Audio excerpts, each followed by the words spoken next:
नमस्ते साथीहरू, मेरो नयाँ युट्युब च्यानलमा हजुरहरूलाई स्वागत छ। जानी नजानी बनाएको भिडियो लगाएको छु। यसो हजुरहरूले माया गरिदिनु होला, लाइक गरिदिनु होला, सब्सक्राइब गरिदिनु होला, माया गरिदिनु होला। म पनि भिडियो यसो अपलोड गरौँ भनेर जानी नजानी बनाएको हो।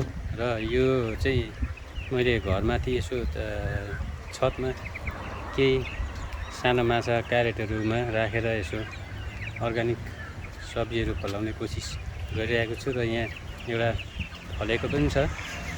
त्यसमा यहाँ मैले डल्ले खोर्सानी पनि रोपेको छु, त्यसमा पनि फलेको छ। र यसपालिको यो जुन झापाको गर्मी ले गर्दाखेरि अलिक यो छतमाथि गर्मीले गर्दाखेरि अलिकति राम्रोसँगले आउन सकेन। यस्तो 4-5वटा बोट बिरुवाहरू थियो, त्यो सबै यसपालि गर्मीले मर्यो अथवा हामीले गर्न नजानेको हो या यो त्यही गर्मीले गर्दा मरेको हो। त्यो अब हामी अनभिज्ञ, अब त्यसमा अलिकति जानकारी नभएको कारणले गर्दाखेरि चाहिँ मेरो अकबर खोर्सानीहरूको मर्यो। तर यहाँ एउटा बाँचिरहेछ, साथमा एउटा करेलाहरू पनि छ। मैले यो बोरामा अकबरेको खोर्सानी लगाएको थिएँ, त्यसमा मर्यो। र त्यसमा मैले अहिले एउटा अन्य बिरुवा लगाएको छु। यहाँ पनि मैले अकबरेको लगाएको थिएँ, लाम्चे खोर्सानीको लगाएको थिएँ, त्यो पनि मर्यो। यसपालिको गर्मीले गर्दा, झापाको गर्मीले गर्दा यहाँ पनि यो यसरी मरेर गयो। यसरी यहाँ यसरी मरेको छ, यहाँ अलिकति राम्रो छ। अब यहाँ चाहिँ मरेर यसरी सुकेर गइसकेको छ। अब यहाँ सिबी पनि यसो फलिरहेछ, गर्मी नै भए पनि। जग्गा जमिन नभए पनि यसो बारीमै माथि आफ्नो छतमै पनि यसो केही फल्दो रहेछ र फल्छ भन्ने हिसाबले रोपेको। तर मरौ त्यहाँ एउटा छेउको बोट चाहिँ फेरि एकदम राम्ररी फलाएको छ, यस्ता चाहिँ एकदम पुरा सुकेको छ। यो गर्मीकै कारण हो यो झापामा। अन्यथा अरू अब त्यस्तो यसलाई अब हामीले भिटामिन सिटामिन यसो के हाल्दा हुन्छ। तर अलिक यसो अर्ग्यानिकै खाने हिसाब तरिकाले फलाउन खोजेको थिएँ।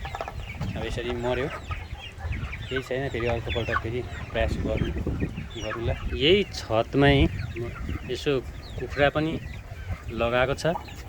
यो कुखुरा यो गिरिराज हो, यो अहिले 3 महिनाको भयो,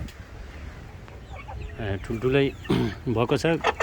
गर्मीले गर्दाखेरि अलिक गर्मी मान्छन्। तर यो पनि यही खोर्सानी र डल्ले खोर्सानी जस्तै मर्ने हो कि। तर अब खै गर्मी भर्खर लाग्दैछ अहिले। अब अझै 1-1.5 महिना त गर्मी बाँकी नै छ।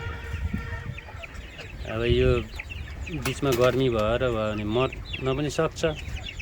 अब यहाँ चाहिँ निकै ठुल्ठुलो भइसकेको छ, मर्यो भनेदेखि फेरि गाह्रो हुन्छ। अब यहाँनिर फेरि यसलाई चाहिँ सानो सानो चल्ला छ। यो पनि भर्खर आज 18-19 दिनको भयो। यो पुरा एकदम मसँग लड्न खोज्छ। यो छ, यो चाहिँ माथि छतमै हो। यसो कति भनेर यहाँ अरू पनि छ।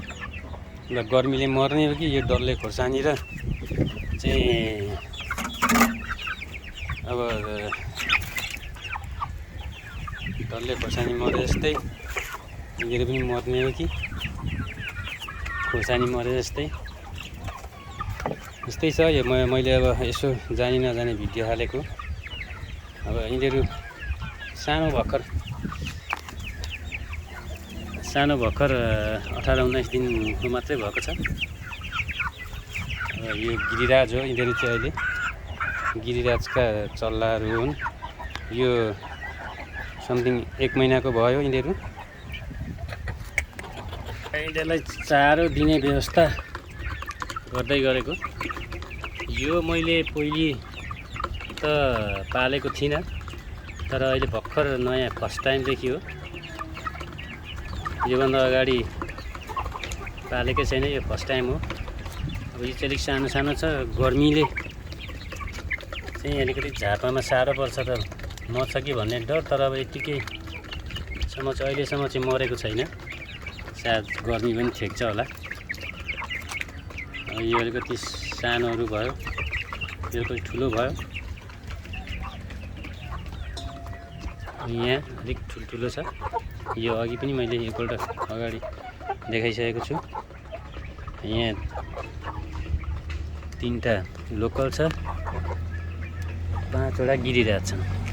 यो हाल यो 3 महिनाको मात्रै भइरहेछ। यो भित्रको 2टा लोकल हो अनि एउटा यो सानो लोकल हो। ल साथीहरू, भिडियो हेरिदिनु भयो भनेदेखि लाइक गरिदिनु होला, सब्सक्राइब गरिदिनु होला। हजुरहरूको माया ममता साथ सपोर्ट सधैँ रहिरहोस्। आउँदा आगामी दिनहरूमा पनि अन्य यस्ता नयाँ भिडियो त जानकारीमूलक त म आफै अन्जान छु, थाहा छैन, तर जानकारी अन्य बटुल्ने छु भन्दै अहिलेलाई बिदा हुन्छु। हवस् त।